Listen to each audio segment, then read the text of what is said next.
You're tuned in to SayWHA Radio with your hosts, Justin, Taz, and the other guys. Ladies and gentlemen, let's go. SayWHA Radio. I'm going to just start with this one and just say headlines, see what you say.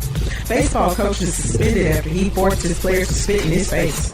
He loses damn job.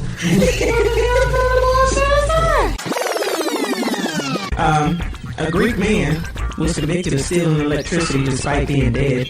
Yes, convicted him after he died. So he didn't do it before he died. Yes. No, okay.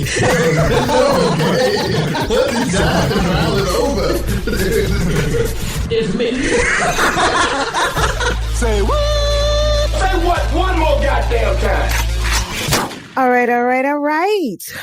This is a special episode, not necessarily on a Wednesday, but SayWHA Radio is coming at you. Got your girl Justice here, and I have a special guest with me. Hey. The wonderful, the amazing author, extraordinaire, wonderful person, mom, just all around everything, superwoman, Phoenix Ash. I'm dating you. You my man now. Hopefully you following Phoenix on Instagram, Facebook, Twitter, whatever, just on social media in general. But she has just released a new book called Touch Me First, which is at this moment #1 on Amazon, which is ridiculous. That is insane. That's #1 Black erotica. Yo, I'm trying to get touched, yo. What's up? Well, clearly you are touched and highly favored at this moment, sweet. For real. Yes. Real. So tell us a little bit about the book. So this book is about a couple, two people who meet in the comment section of a mutual friend's social media post. And, people have been watching their back and forth for some time, and they slid up in the DMs and took it from there.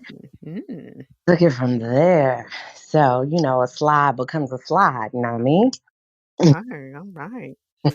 And I don't know if you know what? I'm going to just assume that everybody already knows because they're listening to you. They love you. As you said, you're getting a lot of traction. I've always had messages up in my IG DMs, which, oh my God, I so appreciate it because I just want to run my mouth all the time. But recently I've gotten a lot of Twitter messages. There's been a few Twitter slides, and crazy enough, which maybe it's not that crazy, but the Twitter slides have definitely been from men who have listened to Life is P and who are like, I enjoyed your show. I am now following and, are quoting episodes, talking to me about specific episodes. And I don't think I targeted women with my show, but of course I'm a woman and I speak from a woman's perspective, a woman writer, a woman entrepreneur. And I don't necessarily know if what I'm saying is going to resonate with a man or a straight man, because I know that men and women don't often think the same. And it's sometimes unclear where we cross over in terms of having the same experience. So it's very refreshing to get these messages from men who are like, nah, your show is dope. That feels good, y'all. That very much speaks to everything that's going on right now and to how you're hitting kind of like the nerve, because we've talked about it. Men don't always know how to communicate the best, but if they're coming to you going like, damn, that's a really big thing. Yeah. Because I'm like, you're in a place where you're bold enough to say that I hit it. I hit the nail on the head. That's like, wow, okay. All right. Oh, man. Because my ladies reached out always. I'm so proud of you. I'm one of your biggest fans. But I have to ask, with everything that's going on, we see that you're going through a situation right now. Is that where the information for the book or the inspiration, I'm saying, look at that, inspiration for the book comes from? So if anybody's been on hiatus and doesn't know, I am going through a divorce and I'm not fully divorced. So relationships from here on out may be seen as entanglements, but they are not because it is over. I think that I've had some recent experiences with dating apps as well as Twitter and IG, maybe even some Facebook messages, and just being in a space of getting to know people, redefining what my interests are and what I'm looking for. half the time I'd be like, maybe that's not what I want. So yeah, it definitely came from quite a few conversations and experiences that it kind of sparked the idea. As you know, like I bury myself and my experiences in every single book I write. There's a piece of me scattered all through the books. Very rarely do I tell you which piece is me. But best believe there's some stuff in Touch Me First that I know firsthand. So, okay. Let's get the pleasantry. We've gotten the pleasantries out the way. Let's get into the real thing. Last time we talked about this, I mean, we did a dating justice thing, and that was okay because that was about you. It was just okay. Yeah, that was me. And, it was mainly entertaining you at that point in time. So we got to get into the tea. I got to hear all this lusciousness that you be going through now, because now we can swap stories. Thank God, baby five ain't listening. Okay. Let's start with one of my stories, I guess then. Man, the dating has always been weird, but like dating through this COVID stuff, girl, I mean. I actually appreciate it though. I will say in the beginning, it was very much more of an appreciative thing. The guys, they were more in contact. They talked more, video chat more and stuff like that. But that was mainly because they couldn't get out. Now, if you ask, so can we meet? It is literally like, for what?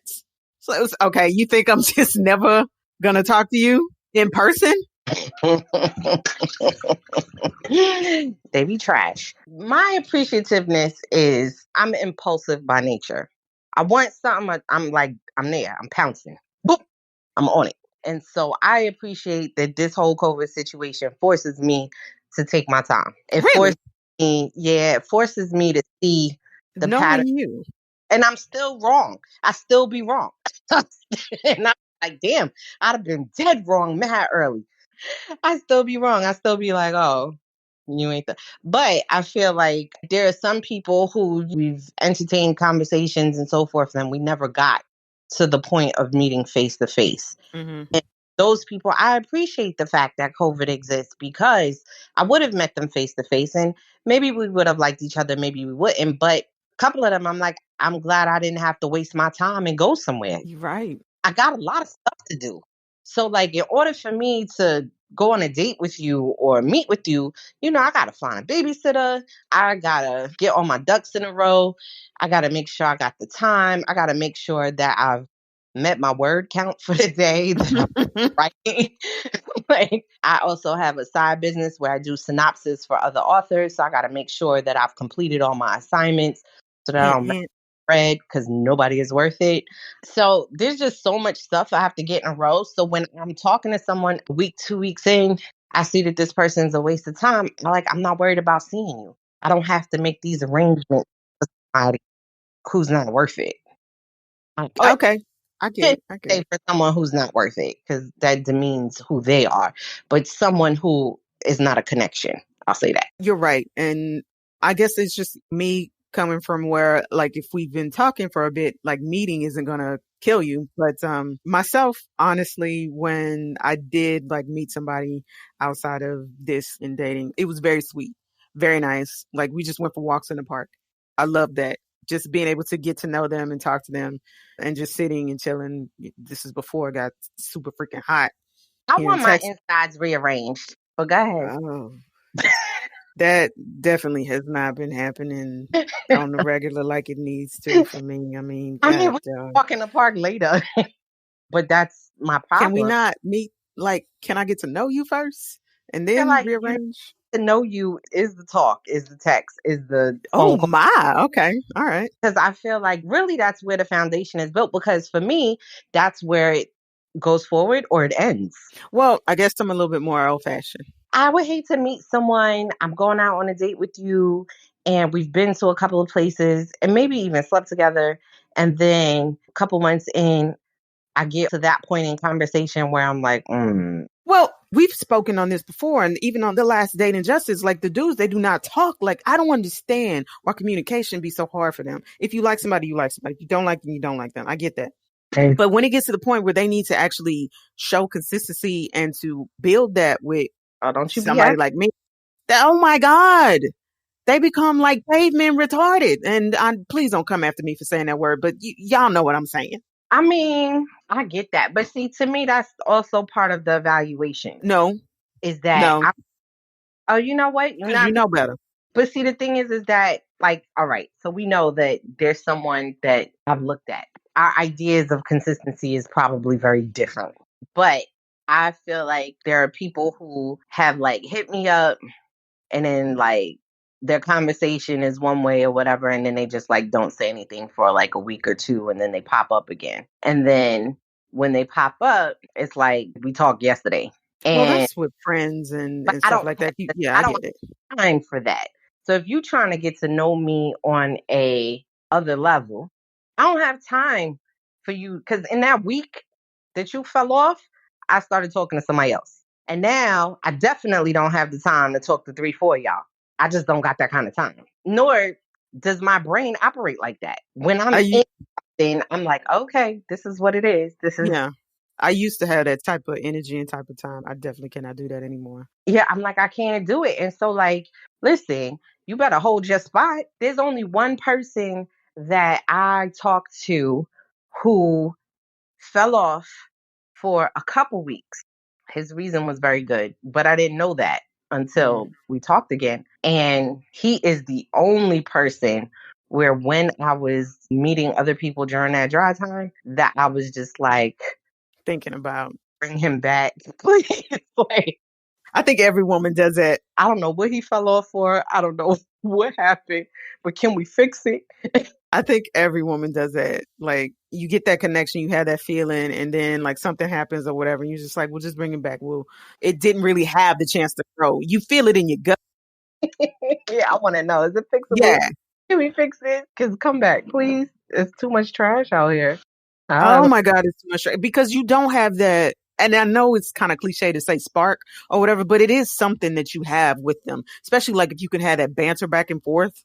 Oh my God, I hate those dry ass conversations where you just trying to talk. How was your day? How was your day? Oh my God damn it. I'm like, tell me some wicked shit.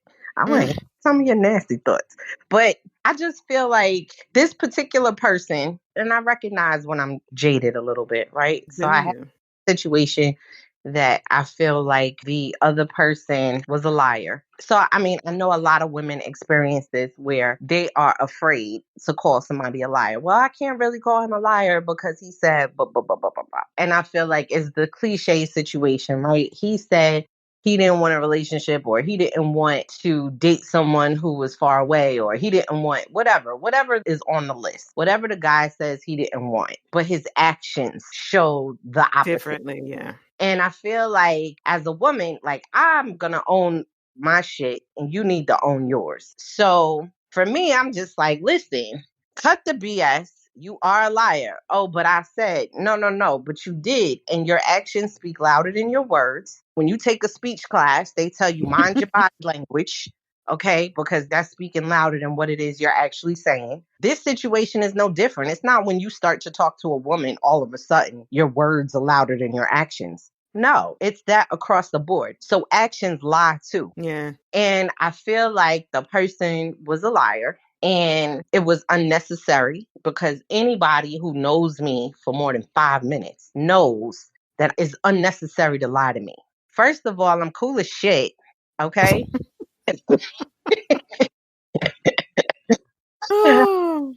I'm pretty much understand every damn situation, everything. I'm not gonna be a side piece though. That we're gonna do that. We've had this discussion before. I think a lot of the times with women like you and me, it just ends up being too much for them. And instead of saying it's too much, they want to play around with it. Just don't. It's not going to end well for you. Please don't do that. I don't even know if they're picking it up in my pictures, but somebody always want a damn full body pic. I got a fat ass, like I got hips, I got ass, I got breasts. I mean, I'm spilling everywhere. And I honestly feel like there's some men who just want to try it. It does not matter that what I'm looking, and that's just greedy. It doesn't matter that what you're looking for is not aligned with what I'm looking for. They just want to try it. I just want to try it one time. Yeah. But they don't realize that you have to end up dealing with the side effects of that, as well as they do too, because eventually the shit is coming back to them. I mean, if she doesn't match your energy, don't bother her. Let her go on. Also, the person like, tell me you want to try it one time. I might want to try it one time. I might be like, you know what? I want to try you too, but let me get in the proper mindset to handle you. Don't misrepresent yourself. I was talking to a guy who he had a cut buddy before I came in the picture. And I came in the picture ready to respect that because I was like, listen, I'm going through a divorce. I'm really not ready for no committed relationship. I just need a consistent buddy myself. And we talked and we seemed to have developed some type of friendship or whatever. And we were cool. We seemed to have connected. Mm-hmm. But he had a string of actions. So, like, one, the app that we met on, he deleted his account. So it started to look like you were focused on me. He cut his cut buddy off and told his cut buddy that there's somebody that I'm interested in. I want to see where this goes. This is what I mean when your actions are a lie. Yeah. Because honestly, he just wanted to try one time. And that's okay. But it's be like, upfront about it. And I just was like, I don't understand why you cut this person off. And his thing was, well, you wasn't going to deal with me if I had her. And I was like, I never damn right. I'm sorry. But I never said that. I never said that. I don't know if they're just not used to somebody like me. I'm not going to force you to change the situation you already have. I want to look at what you're coming to the table already with and let me decide if that's a situation that I want to deal with or not. It's not you. It's something that they all do. And I think it's just more of not wanting to face the same thing with guys who don't want to be rejected and stuff like that. They know the outcome will work if they just go the other way. I don't get it. How can smashing a chick be so important to you that you have to give this facade of a whole different you? And I'm just like, we not grown yet? Because I feel like this is the stuff that you do at 17, 18 when you try to make yourself appear to be one way and you're totally different. But we've said it before, some men do not mature as much as women or as fast as women. So it could just be in the same thing. This is what worked for me. That's what I'm going to continue to do. The other stuff is not worked to the point, well, honestly, because you haven't tried some grown shit yet. So I can understand why they continue to do that. No, it doesn't make sense. But I mean, granted, I've been locked away in a relationship for over 15 years. So my expectations, I will say, were a lot higher than what the actual field looks like. Because I'm like, okay, I've been locked away in this relationship for this long. People should be different, right? I'm looking at people in my age group. So there's maturity. People should have done some stuff. People should have learned some lessons and really decided who they are and what they want. And I'm like, no, this playing field looks the same as when I was 21. They're stunted in what it was. And I think a lot of it comes from the culture of the instant fix, the hookup culture stuff. That became real prevalent like after that. Like before it wasn't as bad, but it really is ridiculous now. And there's nothing wrong with that. If that's what you want, that's what you want. But don't, as you can say, present yourself to somebody that is wanting more and looking for more, and that's not where you are. Come on. I can say I don't know what I want, and you can say you don't know what you want. And if I want to deal with you, I want to deal with you. You laugh at me, but I've had more success with the young ones than I have with people in my own age group, and even some of the older ones. But never necessarily in my age group. That's strange. What I am proud of myself is so I started talking to this one guy and he just showed so many signs of being just like my ex. So many signs that even he said when I was talking about my ex, he was like, oh, that sounds like me. And I thought to myself, that's creepy. Do you think that I'm going to continue this conversation if you just compared yourself? You just likened yourself to my ex? I'm leaving him, right? Hella creepy, dude. I was like, oh, it does sound like you?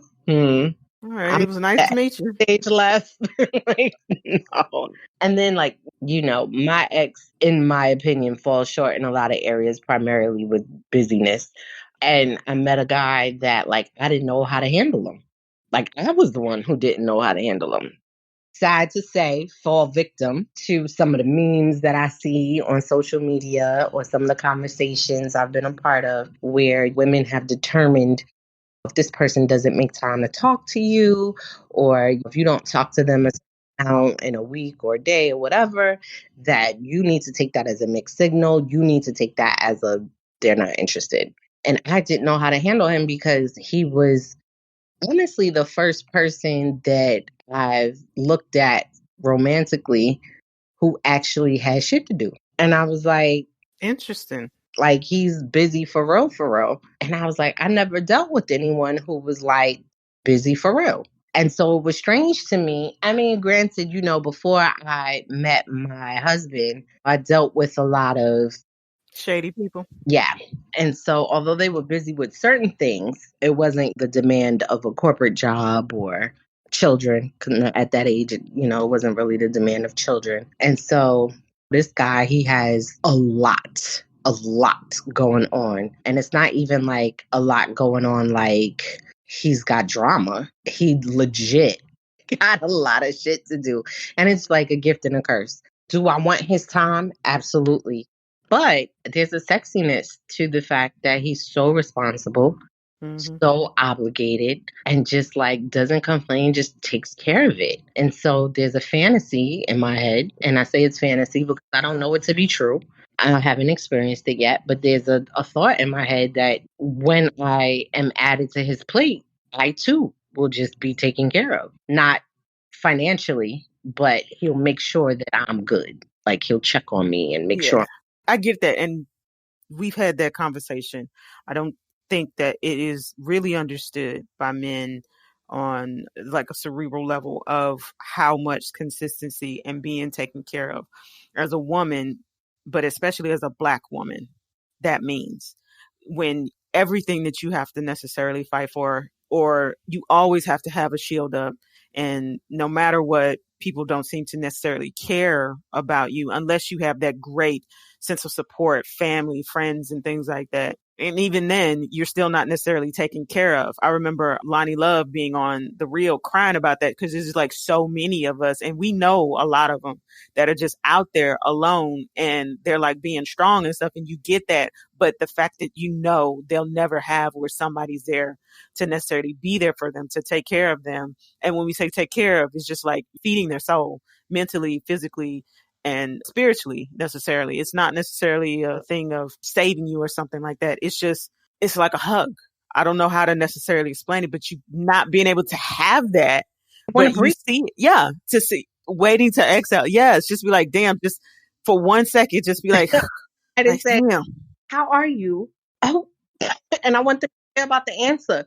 Oh, I'm okay. I mean, like, I don't know. I could be dead? Look, I told you, like, I'd be dead wrong a lot, right? So I could be dead wrong. But I get the sense that because when he does check in, it is, how are you? And he cares about the answer. But I don't know how to handle him. And I still don't know. Well, I mean, you don't know what it'll turn into until it turns into it, right? So I don't. What I realized, what you and I have talked about before, is that like when I first got on a dating app or whatever, I was like, you just want a consistent person to feed me every now and again. So then I started like having all these standards. You got to be a certain height, and you got Lord, the list. And I was like, and it got to be this and got to be that. And so my girlfriend was like, why do they have to have all these requirements if all you're looking for is a fix-it man? Like, you just looking for some maintenance to run to every couple of weeks, every month or so. I feel like your requirements are for someone you're looking for a relationship with. And I just was like, I don't think I'm looking for a relationship. But maybe I am. I don't know. I know I'm looking for consistency. I'm not trying to try everybody on every app. You know what I'm saying? Plus, I'm not trying to have good sex. I'm trying to have great sex.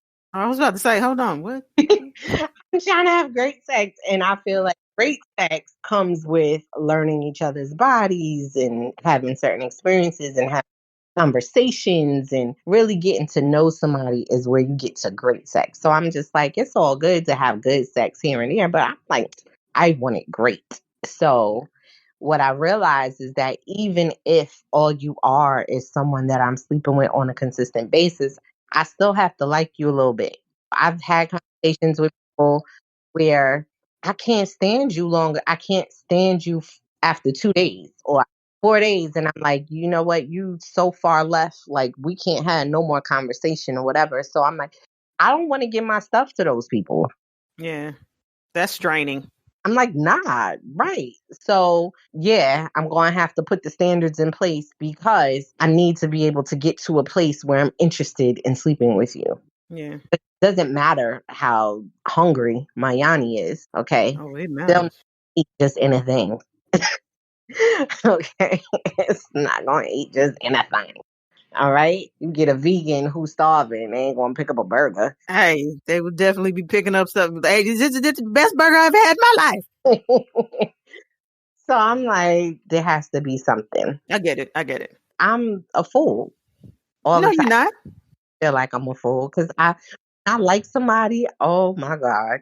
That's the thing that kills me when I, talking about dating with women. Every single woman seems to feel like that. Oh, I'm a fool for this. You're not a fool for being able to connect with this person and have feelings for them and act upon those feelings. That's not foolish. That is human. And you should do that. I hate when people are like that. Oh, you shouldn't call them because, you need to do this. You show this and that.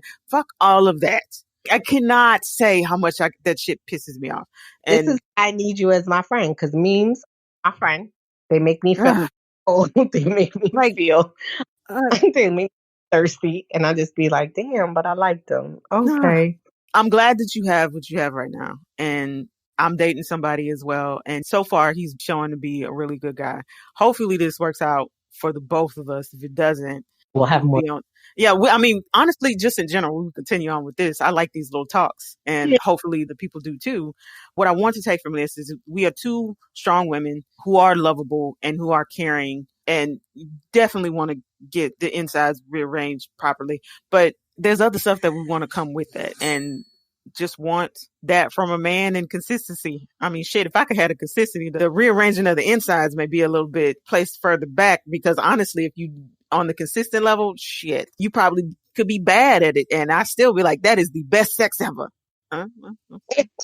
That's sad, but it's true. That's sad, but it's so true. I'm not there yet. I still want it all. Oh, we all want it all. Shit.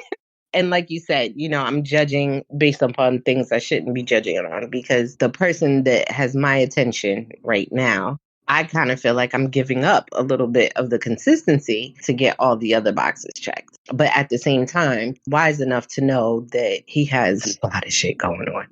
And it's not even him saying, babe, I'm busy. I got a lot of stuff going on. It's me evaluating what is actually happening and saying, nope, that's busy. Yeah, but I think, and this is for guys who are listening, that is still something that you should do. Yeah, she should know it, but it's not going to hurt you to be like, okay, let me say this, let me say that. It's just like if you had a job or whatnot, you still got to show up for work. You still got to let them know if you're coming in or if you're not coming in. I'm sorry. It's just common courtesy.